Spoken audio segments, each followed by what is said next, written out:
Now that emotions are calm, let me take some time to explain some of the sticky issues stemming from the appeals committee's decision to strip Senegal of the AFCON 2025 title and then award the trophy to Morocco. For more of this, stay tuned to Tega Stakes.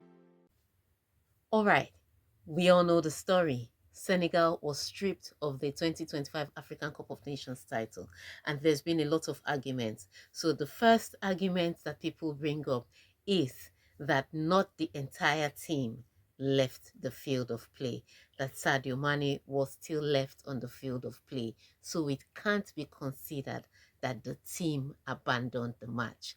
But here are the rules according to IFAB laws of the game. Law 3.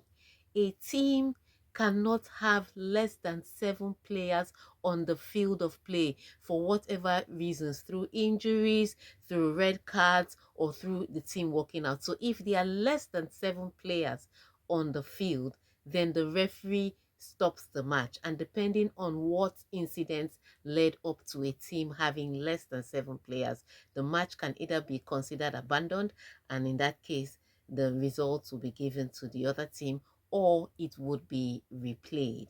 And so that is a non-issue because Sadio Mane was the only person left on the pitch. He's not 7. So that's a non-argument. The second argument that people have is Law 5 of the IFAB rules. And Law 5 simply states that the referee's decision concerning a match is final.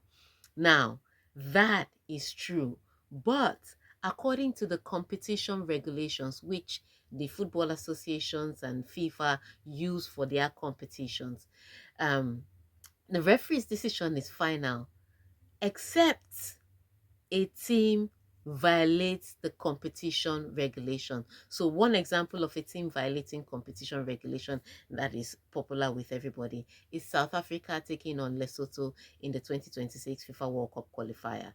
The match was played. South Africa won by 2 goals to nil. The results were ratified by the referee, and South Africa were given 3 points. Only for Lesotho to appeal later that South Africa fielded an ineligible player. That is a direct violation of competition regulations. And because of that, even if the referee had blown his whistle and had submitted the results and all 3 points were given to South Africa, the appeals committee, the disciplinary committee was able to step in, strip South Africa of that result, give the 3 points and 3 goals to Lesotho. So if there is a direct violation of competition regulations, then the referee's decision can be changed after the match. So this is not new and this is not illegal, which now leads to the question, what competition regulation did Senegal violate that led up to this? And it was simply Article 82 of the competition regulations of CAF, which simply states that if a team leaves the pitch, before the end of the match or without the referee's permission, then it can be considered that the team abandoned the match and there'll be a forfeiture. There can be automatic disqualification, and even further consequences down the line. That was the competition regulation that was violated. And that's why Morocco had a case. Because Senegal left the pitch for about 15 minutes. And so even if they came back and completed the match and the referee ratified the result and they handed the trophy over to them, a decision can still be taken after the match has been played because they violated a competition regulation. That is not to say that Senegal doesn't have any case, because they can say at least the match was allowed to continue and so we got the result on the pitch, so we should hold on to the trophy.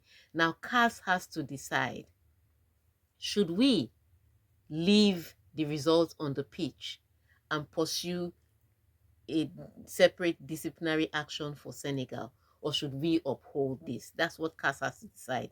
The good news for Senegal is that CAS usually leans towards results on the pitch. And so they do have a case. But whether CAF had the right to take this decision legally, they covered all their bases according to the rules. So it's left for CAS to now decide what the punishment should be. Um, at this point in time, I think my only hope is that Senegal gets punished for the severity of their conduct, because it is gross misconduct by a professional football team to leave the field of play because they didn't like the referees um, officiating. It is the worst form of misconduct by professional footballers. And I hope that CAS considers that when they're handing down their judgment, because Senegal shouldn't be allowed to walk away with just a $600,000 fine. That's my take. What do you think?